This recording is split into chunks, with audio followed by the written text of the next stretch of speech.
What is up, guys? Welcome to the first episode of Actual Exotic Flips. The entire purpose of the series, the reason of this series, is basically, is it possible to find vehicles that are actually exotic, which in my definition is a vehicle that is somewhat common, but not common in the area of the world where you are located.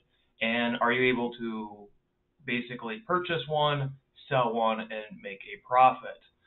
So I guess we'll have the first car. This is the first season, and like I said, the idea is I'm going to buy, or I have already bought something that I will, at some point, the idea is to drive it for a while, probably around a year, and then to sell the vehicle and see if I can make a profit or if there's a market in this industry at all. So using my money, and I guess it's a nice little experiment for the viewer and something that I personally would be excited to see myself. So basically, to spoil it, the vehicle is, you've already seen it on my channel. I've actually purchased this over a year ago. It is a 1996 Fiat Panda 4x4. And it is a common vehicle abroad. It was never sold in the U.S. Now, for this series, it can be sold in the U.S. So in my mind, like a Yugo, for example, would be an actual exotic car. Theoretically, yes, it was sold in the U.S. for a while, but there's such a minute amount of them left that I would definitely count it as an actual exotic car. It is still technically a cheap car, but it is also very rare. So that would definitely count as an actual exotic car. So the Fiat Panda, and I've already made a couple videos on my channel about this, my process, I guess, how I bought it online. I'm not going to exactly go through every single detail of that, because like I said, I already talked about it in detail before, but I will just give a broad overview of what the process was. So buying vehicles from Japan is relatively simple, and this is Car from Japan is a website that I use. I think there's also some other ones. TCV is another big website. I have not personally used them, but it shows up all the time. Basically speaking, long story short, any vehicle that is 25 years or older, you can legally import into the U.S. So import regulations considered, it says that it knows that I'm in America. All these vehicles here I can legally import in the U.S. Now, some of these are already in the U.S., so it would be kind of stupid to import. Like, I don't know about doing 90 Prius, but this Toyota, for example, is something I've never seen. Toyota Delaboy, have no idea what it is. This would definitely count. 3,681, and basically you can put in the port here. Let's say, I don't know, Savannah, Georgia. Calculate. Yeah, it's saying I'm gonna have to ask. But car from Japan, so this is a Fiat Panda. This is actually the one that I purchased. It has my nice little review here. And I was all excited, obviously, after I purchased this. Let's go here. What I like about this website is how easy it is. So let's say I'm shipping to New York, autosave. And basically right here it's saying this is what the total price would be, including shipping. So this is the price of the vehicle. This is the price including shipping. Shipping is included with purchase of the vehicle, but they only ship to the port. So that's a big discretion there. You can either pick it up from the port or you can hire a truck driver to pick it up from the port. So anyway, that is pretty much what the goal of this series is. And let's go off with the beginning. So when I first bought this vehicle, and I'm sure I could probably find a video, I'm not going to get into it. So when I first bought my vehicle, and like I said, you can actually go here. Fortunately, here's some pictures. I was very excited when I bought this vehicle, and the reason why, and I made a video about this comparing it to the Yugo, I thought I was getting a four-wheel drive Yugo. The Yugo is based off the Fiat. This is a Fiat. It's four-wheel drive. When four-wheel drive is not engaged, it's in front-wheel drive. So in my mind, it's the best of both worlds. I live in Michigan. Obviously, you can see these pictures are all taken in the winter. We get a lot of snow over here, and it was one of those, I get a nice year-round vehicle that I can drive that gets good gas mileage. It gets in like the 30s. And on top of that, it's in front-wheel drive when four-wheel is not engaged, which I'd much rather have than rear-wheel.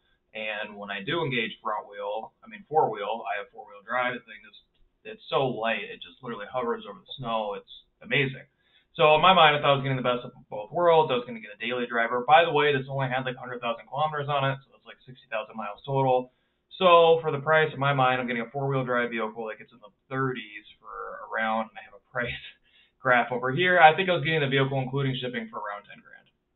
So compare that to like a Subaru or whatever the competition would be for an all-wheel drive manual car that's lighter, gets good gas mileage. I guess the Subaru is 20s, but you'd be paying an arm and a leg more. You could get like the Toyota Corollas, the new all-wheel drive or whatever ones they have, you'd be paying an arm and a leg more for something similar to this. So in my mind, it's a vehicle that I wish the U.S. market had. I guess back in the day with the Suzukis and the Geos and Metros, all those vehicles, that we sort of had that for a little while.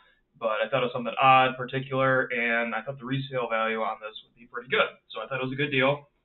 Ended up purchasing it. Another thing, I paid a little extra to have an inspection done of the vehicle, and they basically just told me that there were some torn seat covers, and that was pretty much about it. So I paid the extra 100, 200. In my mind, you're getting a vehicle from the other side of the world. This is something I'm trying to stress in my company, UAZ America, which, by the way, if you want to sell a 4x4, please reach out. And if you want any inspections done or anything, it's way better to do over there. Because the biggest problem is once you get it over here, now it's an odd vehicle. So getting parts or anything, you got to wait for shipping. Everything's from the other side of the world. And also trying to find people to work on some of these, more strange vehicles can also be a bit of a problem. So I made a nice little spreadsheet here. And like I said, this is just the first episode. So this is what I'm looking at right now. So when I first bought the vehicle, including the ocean shipping, was $10,522. So to get it through customs, plus you have to pay a federal tax on that, that was $787.65. I actually forgot to include the state tax on that. All right, sorry about that. So I had to look through all my receipts and paperwork to see how much the state taxes were. This includes my plate registration, plates, registration fees, and all that from the state side. So that added up to $585.62. And I guess this is kind of where the story begins. So obviously when the vehicle arrived, first thing I did is I paid roughly around, I don't have the exact number anywhere, but it was around $1,200 to get the vehicle from the port in Baltimore, Maryland, where it was initially dropped off. And I had it all the way shipped to Michigan. In my mind, this is worthwhile. First thing, you have to have an escort to go through a port. So you're paying, I don't know, a few $100s or whatever. Plus I'd have to drive over there with a trailer. How much would gas be to have a, probably a 3/4 ton or a full ton pickup with a trailer? I don't have a trailer, so a rental or borrowing a friend's or something like that, plus hotel rooms, plus the cost of me missing work, because how many days would it take me to do this journey? I would rather just pay the $1,200 and just have it shipped to where I live. So that's what ended up happening. That's why that cost is there. Like I said, they just delivered it at the port. One thing I was kind of disappointed on in the process, and I already detailed all this in videos, so I'm not going to get too much into the specifics, but they just delivered at the port. They didn't specify, and there was no option to have door-to-door shipping. And that's something, again, with UAZ America, we do offer full door-to-door shipping. I don't want the customers to have to go through this. Also, for the customs, I had to reach out to the customs broker myself. Another thing at UAZ America, we'll make sure that I don't want the customer to have to go through this. So basically, I purchased the vehicle. They shipped the vehicle to the U.S., and they just dropped it off. Everything else was on me. So if you didn't have any information at all about how the process works, you're kind of left out to dry. When I tried to reach out to get assistance with this, I literally got ghosted. There was like no response. So thankfully, I've been through this process before with the UAZ, so it wasn't the biggest deal in the world, and I was able to, again, get customs taken care of, and I was also able to take care of domestic transport. So that was the first charges. Like I said, including customs and state, over $1,000 in taxes and fees and whatnot. Which is pretty typical for a vehicle getting imported into the U.S., especially at this price range. I think the vehicle itself was around $8,000, and like I said, when you add in all the shipping and everything, it was around $10,000 to get it over the ocean. So that's what we're at right now. First few issues to arise.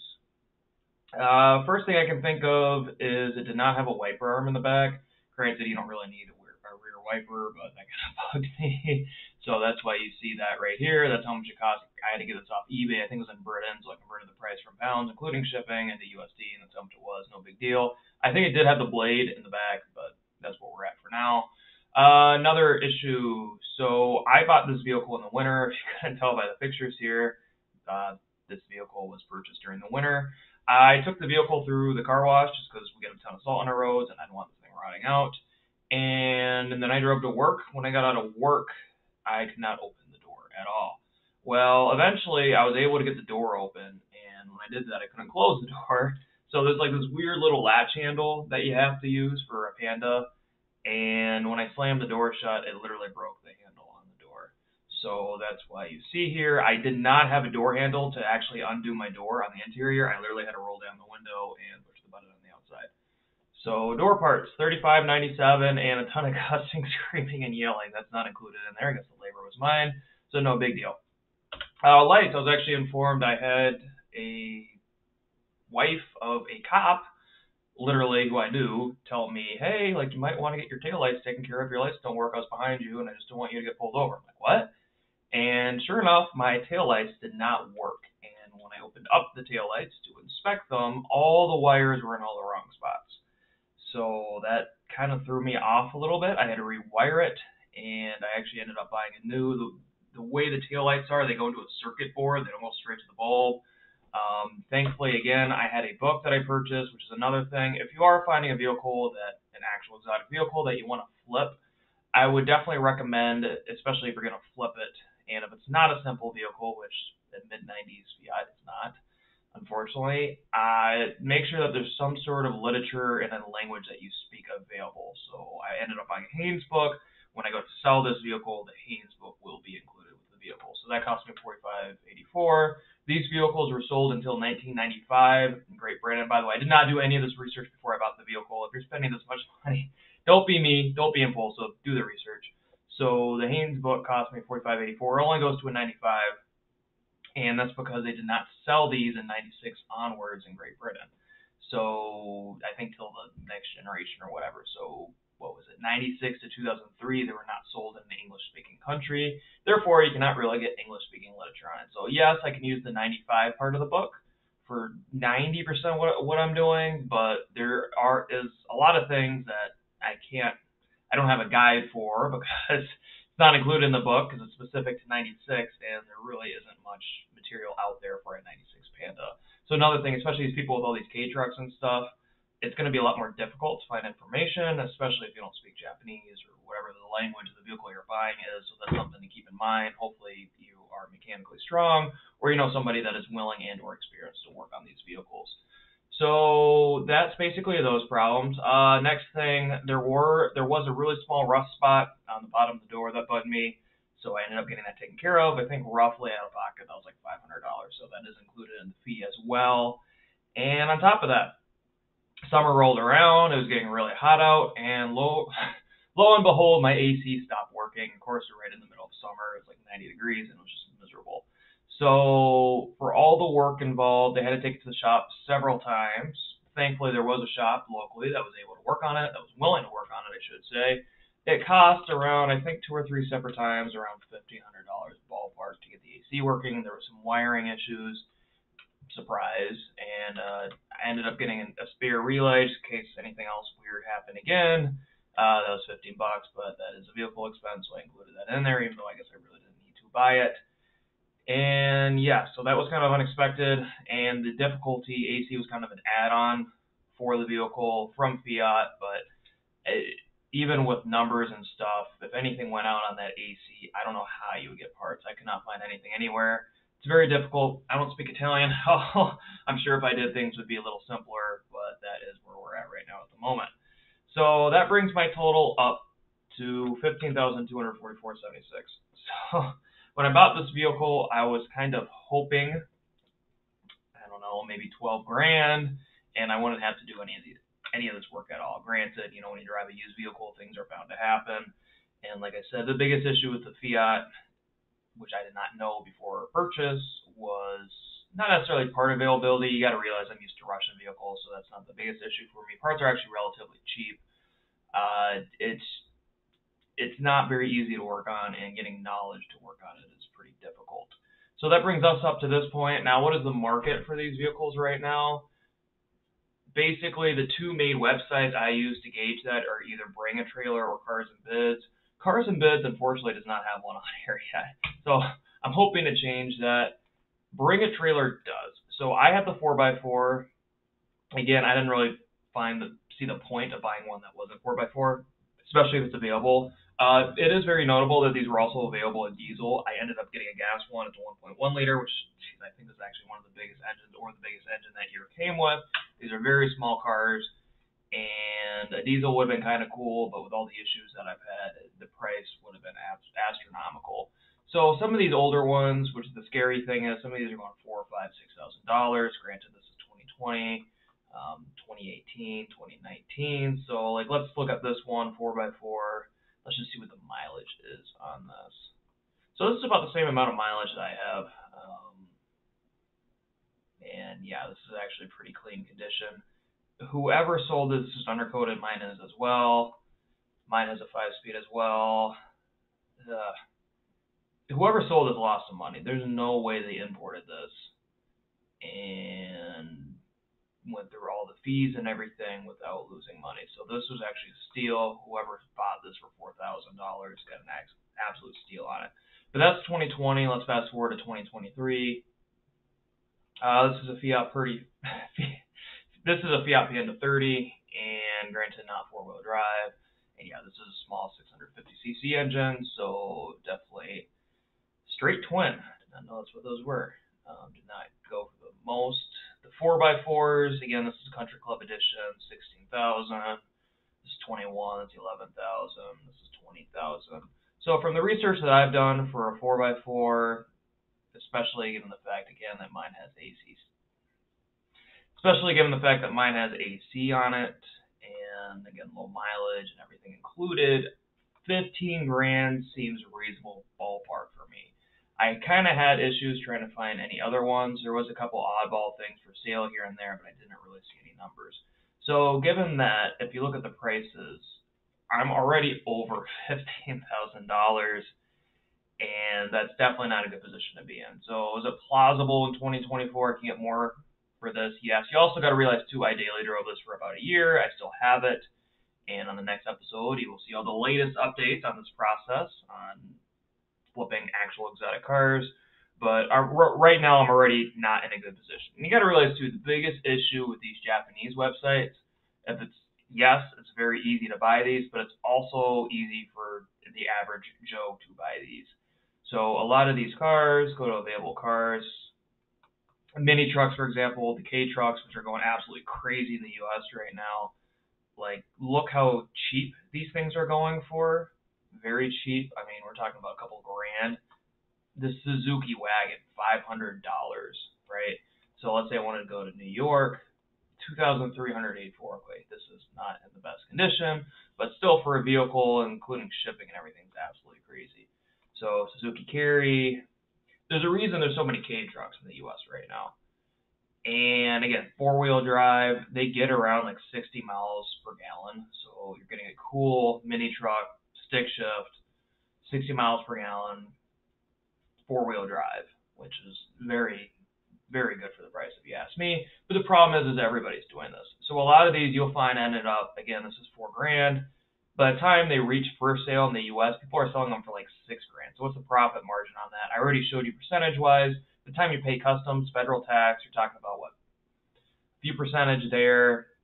By the time you pay your state taxes, all your registration fees and everything. If you sell one of these, even if your mind is like, oh, it's only $4,200, by the time you pay all the fees and everything, and let's say you're getting it shipped from the port as well. This doesn't even include domestic shipping. So if you live out in Iowa or something, let's say it's $1,500 to get it shipped from the port. You sell this for $6 grand, which is what the retail $7 grand around that ballpark is for these vehicles. You're already losing money. You're already in the red. So that is definitely something to keep in mind with a lot of these vehicles, and you really need to do your research. Supra, obviously, that's going to go for a lot more. It's more sought after vehicle. So yes, there is a market for flipping actual exotic cars that are not necessarily normal in the U.S. You just really have to know what you're doing, and you don't want to be impulsive like this guy. And please do your research before you buy. Make sure you have all your eggs and all your ducks in order. So basically, from what I can tell, if it was me going back over things again, I would hit the forums big time. I would do research on basically just doing estimates, like, okay, this vehicle costs this much, it's going to cost this much for taxes, this much for customs. Okay, like, are there going to be any problems? And that's the biggest thing with these vehicles. You're not checking them out in person. So if there's any big problems that they're just duct taping or fixing, or let's say the head gasket has a leak or something, and they mask over the problem, or they don't tell you about the problem until you get it. The vehicle came all the way over from Japan, so that is very worrisome. And like I said, I had a full check of this vehicle, which I forgot how much I paid for. It was included within the price. And the only thing they said was torn seat covers. Well, AC didn't work. Tail lights had issues. They should have checked for that. And I guess the whole door handle thing was not necessarily their fault. It's something I wasn't expecting, but that's just the way the vehicle was. You are going to have unexpected fees, and unexpected things are going to happen. There was a small rust spot. And that's definitely something you have to keep in mind, especially with these really cheap vehicles here. So this is a $3,734 vehicle, cheaper vehicles. I mean, it only takes one thing wrong, and bam, like few grand right there, easily. Even things like tires, for example, I had to get new tires on my car, which actually I did not even include that in the price. I think the new tires in total, by the time I had them installed, purchased, and everything, was around $300. So let's include that right now. Tires are bald. Another thing they probably should have included in the report. So just weird little things like that you have to keep out for. You know, if you have a leaking master cylinder, let's say the clutch is bad, and that's another thing too. Are you able to do your own work or not? So if you are able to do your own work, which I try to do most of my own work if it's possible, you are going to save a bit of money, obviously, in labor. And like I said, some of these different vehicles, the reason I had to pay so much for ACs because they didn't have a guide or anything. I literally just had a wiring diagram that I found online and printed out, and here, can you help me? And it's going to take them a lot longer because they're not used to working on this. And there's also a big liability on their end as well because they don't have any of the information or anything. So you are going to get charged more if you even find a shop that's willing to work on some of these vehicles. So I would try to keep it simple, get something simple, get something that not everybody has. I would definitely check like a marketplace or Craigslist before you purchase a vehicle too, and just see what they're going for. So I guess to summarize everything, know what you're buying, get something that's practical and useful. Again, the Fiat Panda, for example, this wouldn't be worth anything if it wasn't four-wheel drive. So the big stick of this that people are enjoy is the fact that these are four-wheel drive.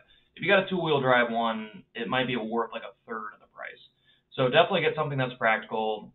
Gas mileage, if it's four-wheel drive, if you're getting something more exotic like a Supra or something. You also got to realize the easier it is to acquire the vehicle, the more people have already acquired the vehicle. So if you're getting a JDM market vehicle, it's not the most difficult thing necessarily to bring over. I mean, thousands of these get brought over every year. Not Pandas, but JDM type vehicles. So that's another thing. If you get some exotic car from Europe, for example, which surprisingly is still more of an untapped market. I'm trying to think of any other car manufacturers outside of there. If you get something outside of the typical JDM vehicle, I mean, maybe even some odd South Korean vehicles or something like that, if you have connections over there, some French vehicles, an old Renault or something, there might be a market there. That's something you have to keep in contact or keep in. And like I said, that's another big thing too with some of these foreign, let's say you ended up purchasing and selling a bunch of Renaults into the U.S. or some sort of French-made vehicle, some Italian-made cars or something that weren't sold in the U.S. like a Panda. See if you can find information on it in your native language or a language that you speak before you even purchase the vehicle. So that's another thing that I would recommend.